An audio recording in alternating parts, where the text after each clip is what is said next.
Hello everyone. मेरा नाम है मनोज, आखिरी बेंच। आज हम पढ़ेंगे केमिस्ट्री। केमिस्ट्री में पहला चैप्टर है some basic concept of chemistry. इसके अंदर अपन क्या क्या पढ़ने वाले हैं? इसके अंदर अपन पढ़ने वाले हैं मैटर। मैटर मतलब पदार्थ के बारे में पढ़ेंगे, उसकी अवस्थाओं के बारे में पढ़ेंगे, उसका क्लासिफिकेशन पढ़ेंगे। उसके बाद अपन उसकी प्रॉपर्टीज़ पढ़ेंगे, फिजिकल प्रॉपर्टी, केमिकल प्रॉपर्टी। उनको मेजर कैसे करते हैं उनके बारे में पढ़ेंगे। और उसके बाद अपन उसकी जो कुछ न्यूमेरिकल प्रॉब्लम है चैप्टर की, उनके बारे में डिस्कस करेंगे। तो स्टार्ट करते हैं, चलिए स्टार्ट करते हैं चैप्टर को डेफिनेशन के साथ। केमिस्ट्री की डेफिनेशन क्या है? केमिस्ट्री की डेफिनेशन है कि कोई भी मैटर है ना, उसकी स्टडी करना। जैसे उसका कंपोजिशन क्या है, प्रॉपर्टीज़ क्या है, इनके बारे में डिस्कस करेंगे। तो केमिस्ट्री को अपन एक तरह से सेंट्रल साइंस ही बोलते हैं, बिकॉज क्योंकि इसके कई सारे एप्लीकेशंस हैं अपने लाइफ साइंस के अंदर और मेडिसिन के अंदर एंड इंजीनियरिंग के अंदर। तो इसको अपन एक सेंट्रल साइंस ही बोलते हैं। अब इसकी ब्रांचेज बनाई गई हैं कई सारे। तो पहला इसके अंदर है physical matter chemistry. Physical chemistry के अंदर क्या करते हैं अपन? उसकी फिजिकल प्रॉपर्टी का अध्ययन करते हैं। कोई भी सब्सटेंस है, मतलब कोई पदार्थ है, उसकी फिजिकल प्रॉपर्टीज़ का अध्ययन करना फिजिकल केमिस्ट्री होता है। इनऑर्गेनिक केमिस्ट्री में बात करें तो इनऑर्गेनिक में इनऑर्गेनिक कंपाउंड की स्टडी करते हैं। इनऑर्गेनिक कंपाउंड जैसे कार्बन हाइड्रोजन बॉन्ड को छोड़कर, CH बॉन्ड को छोड़कर सारे जितने भी एलिमेंट्स हैं उनका स्टडी करना इनऑर्गेनिक केमिस्ट्री में आता है। इसके आगे जो है वो ऑर्गेनिक केमिस्ट्री है। ऑर्गेनिक केमिस्ट्री में किसका अध्ययन करते हैं? ऑर्गेनिक कंपाउंड का। ऑर्गेनिक कंपाउंड कौन कौन से होते हैं? CH बॉन्ड वाले सारे ऑर्गेनिक कंपाउंड होते हैं। उससे अगली ब्रांच जो आती है अपनी बायोकेमिस्ट्री। बायोकेमिस्ट्री में क्या करते हैं अपन? सेल्स और लिविंग बींग्स का सेल्स के बारे में अपन जानते हैं, तो इसको बोलते हैं अपन बायोकेमिस्ट्री। फिर आता है एनालिटिक केमिस्ट्री। एनालिटिक केमिस्ट्री में क्या होता है? अपन कोई भी सब्सटेंस है उसके बारे में, उसके कंपोजिशन के डिफरेंट डिफरेंट कंपोजिशन के बारे में जानकारी लेते हैं। तो ये हो गया अपना एनालिटिक केमिस्ट्री। इसके बाद अपन देखेंगे मैटर क्या होता है। मैटर क्या होता है? मैटर जो भी है, अपन आसपास जो भी चीज़ को देखते हैं, कोई भी वॉल्यूम घेरती है और उसको अपन 5 सेंस से महसूस कर सकते हैं, उसको अपन क्या बोलते हैं? मैटर। जिसको 5 सेंस से महसूस कर सकते हैं उसको क्या बोलते हैं? मैटर। मैटर को पदार्थ बोलते हैं। इसकी 3 अवस्था पाई गई है: सॉलिड, लिक्विड एंड गैस, ठोस, द्रव एंड गैस। सॉलिड क्या होता है? सॉलिड का क्या होता है? डेफिनेट वॉल्यूम होता है, डेफिनेट शेप होता है। जैसे शुगर है, आयरन है, गोल्ड है, वुड है, एक्सट्रैक्ट। इसके अगला जो है वो है लिक्विड। लिक्विड में क्या होता है? लिक्विड में डेफिनेट वॉल्यूम तो होती है लेकिन डेफिनेट शेप नहीं होती। No definite shape. तो इनको अपन क्या विषय में पुट करके रखते हैं क्योंकि इनकी डेफिनेट शेप नहीं होती। जैसे एग्जांपल है वाटर, मिल्क, ऑयल। सॉलिड को वैसे में फिल करने की जरूरत इसलिए नहीं है क्योंकि उसकी डेफिनेट शेप होती है, वो खुद ही स्टेबल रह सकता है। तीसरा आता है अपना गैस। गैस क्या होती है? ना तो उसकी डेफिनेट वॉल्यूम होती है, ना ही डेफिनेट शेप होती है। एग्जांपल है hydrogen, oxygen and inert gas है। ये सारे एग्जांपल है इसके। अब इसके आगे अपन देखेंगे मैटर का जो क्लासिफिकेशन है वो किया गया है मैक्रोस्कोपिक लेवल पे। उसको दो तरह से बांटा जाता है, एक मिक्सर और प्योर सब्सटेंस। अब अपन पढ़ेंगे मिक्सर के बारे में। मिक्सर क्या होता है? कोई भी मिक्सर होता है वो दो या दो से अधिक पदार्थ से मिलकर बना होता है, सब्सटेंस से मिलकर बना होता है। कोई भी रेशियो में हो सकता है, उसको मिक्सर बोल देंगे अपन। मिक्सर दो तरह का होता है, होमोजीनियस और हेट्रोजेनियस। हिंदी वाले में बच्चे ध्यान दे सकते हैं। होमोजीनियस मतलब होता है समांगी मिश्रण और हेट्रोजीनियस मतलब होता है विषमांगी मिश्रण। होमोजीनियस मिक्सर में क्या होता है कि होमोजीनियस में सारा जो कंप्लीटली मिक्सर है वो एक सिंगल फेज दिखेगा। सिंगल फेज, फेज की डेफिनेशन मैं आगे दूंगा। लेकिन आप होमोजीनियस मिक्सर का मतलब ये है कि सारा जो कंप्लीट लेना, उसका कहीं पे भी पीएच वगैरह जांचोगे ना तो यूनिफॉर्म मिलेगी, मतलब सारा through out the volume same आएगा। उसके बाद अपन देखते हैं हीट्रोजीनियस। हीट्रोजीनियस में क्या होता है कि हीट्रोजीनियस में मिक्सर में कोई भी कंपोजिशन है उसका यूनिफॉर्म नहीं होता थ्रू आउट द वॉल्यूम। तो इसको डिफरेंट डिफरेंट फेजेज भी ऑब्जर्व होती है। तो जैसे एग्जांपल है ग्रेन्स, पल्सेज और कई सारे एग्जांपल जैसे ले सकते हो आप, 3-4 चीज़ें मिला के। तो अब फेज की डेफिनेशन मैं यहाँ पे दूंगा। कोई भी डिस्टिंक्ट पोर्शन, कोई भी पदार्थ का कोई अलग सा पोर्शन है थ्रू आउट द वॉल्यूम, वो यूनिफॉर्म है, मतलब उसका कंपोजिशन और प्रॉपर्टी सेम है किसी भी थ्रू आउट द वॉल्यूम में, तो उसको बोलते हैं अपन फेज। ये हो गई फेज की डेफिनेशन। इसके आगे अपन पढ़ेंगे, पहला अपना मिक्सर पढ़ लिया, उसके बाद पढ़ेंगे प्योर सब्सटेंस मतलब शुद्ध पदार्थ। अब शुद्ध पदार्थ भी कई तरह का होता है, इसको दो भागों में बांटा गया है। शुद्ध पदार्थ मतलब कोई मटेरियल एक ही तरह का सब्सटेंस रखता है। अब इसके अंदर उसका केमिकल कंपोजिशन और करेक्टरिस्टिक्स के हिसाब से उसे अलग अलग भागों में डिवाइड किया गया है। तो अलग अलग भागों में देखते हैं अपन। प्योर सब्सटेंस है वो क्लासिफाई किया गया है एलिमेंट, एलिमेंट के हिसाब से। एलिमेंट क्या होता है? एलिमेंट एक प्योर सब्सटेंस है जिसमें only one kind of particle है, only one type of particle है, उसको बोलते हैं एलिमेंट। उसकी जो फिजिकल एंड केमिकल प्रॉपर्टीज है वो डिपेंड करती है कि उसकी क्रिस्टल स्ट्रक्चर क्या है, उसके बॉन्ड कैसे हैं, बॉन्ड पे सारी उसकी physical and chemical property depend करती है। अब ये जो एलिमेंट्स हैं इनको सब डिवाइड किया गया है। मेटल्स आप जानते हैं, नॉन मेटल्स, मेटल्स मतलब आयरन, और नॉन मेटल्स मतलब जितने सारी गैसेस वगैरह हैं, नॉन और मेटलॉइड्स, ये सारे हो गए अपना एलिमेंट्स के अंदर। अब दूसरा जो आता है अपना प्योर सब्सटेंस में कंपाउंड। अब कंपाउंड जो है, कंपाउंड है प्योर सब्सटेंस है दो और दो से ज़्यादा एलिमेंट जिसमें कंबाइन होके फिक्स रेशियो में कंबाइंड होके एक कंपाउंड का निर्माण करते हैं। अब इसकी जो प्रॉपर्टीज होगी कंपाउंड की डिफरेंट होगी फ्रॉम द जो अपने जो एलिमेंट लिए थे जिनको मिलाया था, तो उससे डिफरेंट होगी। तो इनको अपन जो कंपाउंड जो मिक्सर कंपाउंड बन गया उसको अब जो कॉन्स्टिट्यूएंट से अपन जिनसे मिला था उनको अपन वापस से अलग नहीं कर सकते। फिजिकल मेथड से तो अलग नहीं कर सकते, लेकिन केमिकल मेथड से पॉसिबल है बाय रिएक्शन।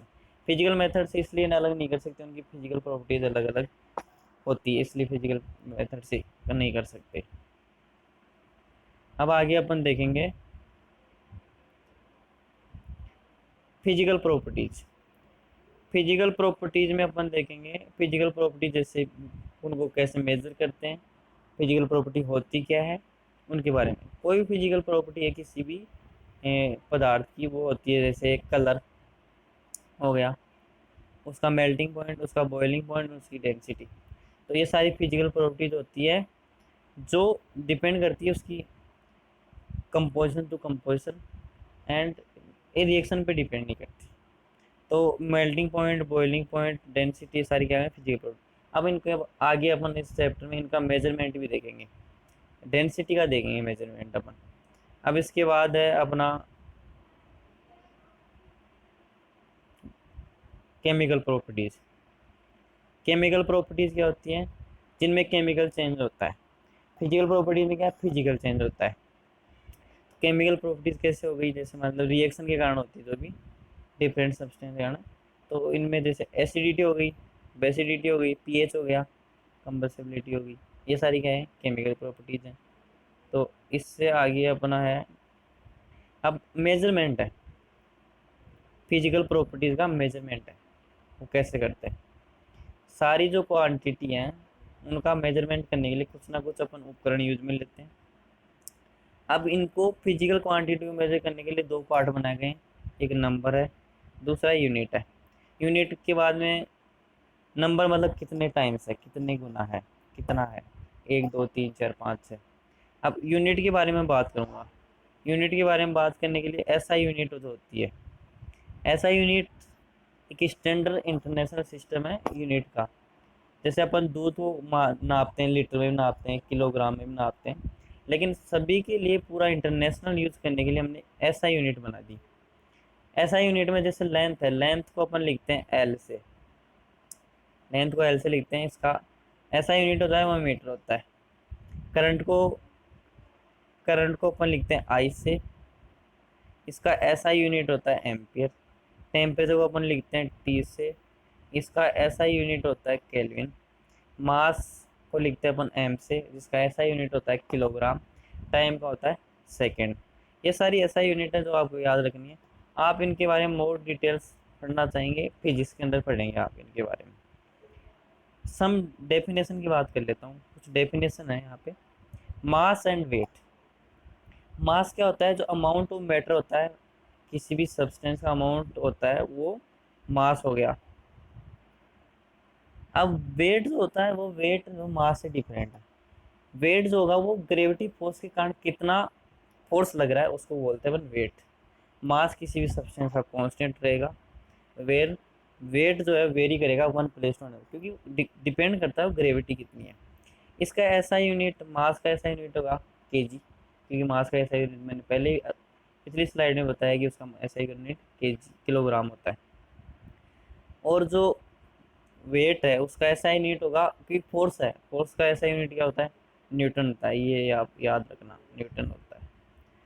इसके बारे में आगे बात करूँ, वॉल्यूम।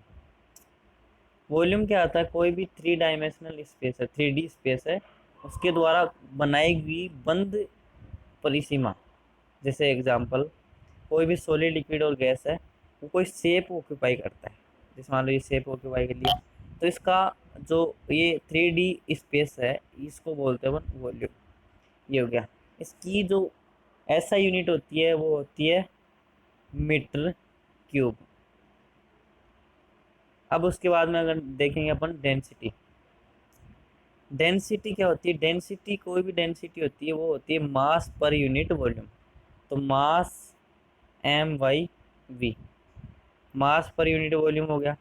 तो इसकी इसी से निकल के आ जाती है ऐसा यूनिट। मास मतलब के किलोग्राम, पर वॉल्यूम, वॉल्यूम का मैंने पहले बताया मीटर क्यूब, तो केजी मीटर इनवर्स क्यूब। तो इसकी ये हुई एसआई यूनिट। अब उससे अगला है टेम्परेचर। टेम्परेचर कोई भी होता है वो अपने को क्या बताता है? टेम्परेचर अपने को बताता है कोई भी सब्सटेंस कितना कोल्ड है, कितना वार्म है, ये सारी चीज़ें बताता है टेम्परेचर। टेम्परेचर को अपन 3 तरह से मेजर कर सकते हैं: degree centigrade, degree Fahrenheit and kelvin. Temperature को जो स्केल है उनको कैसे रिलेट करते हैं, इनके लिए आप फॉर्मूले याद रख सकते हैं, ये यहाँ पे दिए हैं। डिग्री फ़ारेनहाइट को सेंटीग्रेड में चेंज करना हो तो ये फॉर्मूला याद रखेंगे, 9/5 डिग्री सेंटीग्रेड प्लस 32। केल्विन को डिग्री सेंटीग्रेड में चेंज कैसे करेंगे? Kelvin equal two degree centigrade plus 273.15, ये याद रखेंगे अपन। तो ये दोनों फॉर्मूले याद रखने, इन्हीं की वजह से अपन कई न्यूमेरिकल भी बनेंगे इसके ऊपर। अब अगला टॉपिक जो है लॉ ऑफ केमिकल कम्बिनेशन। कोई ए सब्सटेंस है, कोई बी सब्सटेंस है, दोनों मिलकर कंबाइन होकर ए बी बना रहे हैं। तो इसके बारे में लॉज देखेंगे अपन, लॉ ऑफ केमिकल कॉम्बिनेशन के लॉ क्या क्या। इसके अंदर पहला जो लॉ है वो है conservation of mass. Conservation of mass के अंदर अपन क्या करेंगे, कोई भी जो रिएक्शन होगी, जैसे मास ऑफ रिएक्टेंट, मतलब कोई भी रिएक्शन होगी जिसके मतलब ए से कुछ प्रोडक्ट बन रहा है बी, मान लो बी, तो इसके अंदर जो क्या होगा, रिएक्टेंट होंगे। जो रिएक्शन के लेफ्ट हैंड में होते हैं वो रिएक्टेंट होते हैं, जो राइट हैंड में होते हैं वो प्रोडक्ट होते हैं। तो इसके अंदर जो मास होगा ना, रिएक्टेंट और जो रिएक्टेंट का कंज्यूम होकर प्रोडक्ट बनेगा, उनका जो मास होगा वो कांस्टेंट रहेगा, जो इनिशियल मास था अपना वो ही रहेगा। ये लो दिया गया था एंटिनोई लुइसन ने 1789 के अंदर। इस लॉ के अंदर क्या बताते हैं, इस लॉ से अपन कई न्यूमेरिकल फॉर्मूले में देखेंगे उनका यूज होगा। दूसरा लॉ जो अपना है डेफिनेट प्रोपोर्शन का, मतलब एक निश्चित अनुपात का नियम है ये। इसमें क्या है कि कोई भी एलिमेंट दो या दो से अधिक एलिमेंट कंबाइन होके कुछ नया कंपाउंड बनाते हैं, तो एक फिक्स प्रोपोर्शन में होते हैं। तो ये दिया था जोसेफ प्रोस्ट ने, ये लो। इसके बारे में जब ज़्यादा डिटेल्स अपन न्यूमेरिकल के अंदर देखेंगे कि कांस्टेंट कैसे होता है। इसके अगला जो लो है वो मल्टीपल प्रोपोर्शन का है, मतलब गुणा अनुपात का है। लॉ मल्टीपल प्रोपोर्शन में क्या होता है, जब दो या दो से अधिक एलिमेंट, जब दो एलिमेंट कंबाइन होके कोई दो या दो से अधिक कंपाउंड बनाते हैं, तो उनके जो मास का जो रेशियो होता है वो फिक्स होता है। जैसे मान लें A+B से C+D बना, तो उनके जो मास का रेशियो होगा ना, वो किसी मल्टीपल में होंगे, मतलब एक का दूसरे का 2 गुना 3 गुना, इस टाइप 1 2 3 4 5 ऐसे होगा। अगला है जो लॉ ऑफ रेसिप्रोकल, मतलब इनवर्स का है। जब 3 एलिमेंट कंबाइन होके 2 और उससे 3 कंपाउंड बनते हैं, तो उनका मास का जो रेशियो होगा, 2 एलिमेंट का जो कंबाइन का मास होगा वो फिक्स होगा तीसरे के साथ। ये लॉ दिया गया था रिचर्ड ने 1792 में।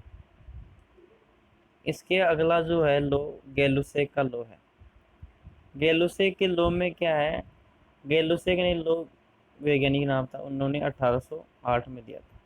उसने ये ऑब्जर्व किया कि जब कोई भी गैसेज, एक गैस के लिए लागू होता है, गैसेज कंबाइन होती है तो वो केमिकल रिएक्शन के द्वारा सिंपल रेशियो में उनके वॉल्यूम होते हैं।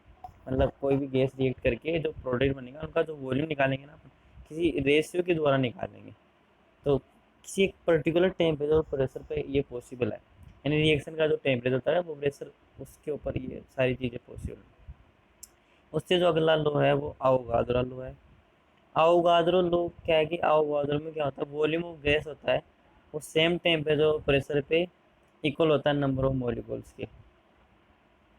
इसके जो आगे एप्लीकेशन अवोगाद्रो लो के, वो सारे अपने न्यूमेरिकल में काम आएंगे।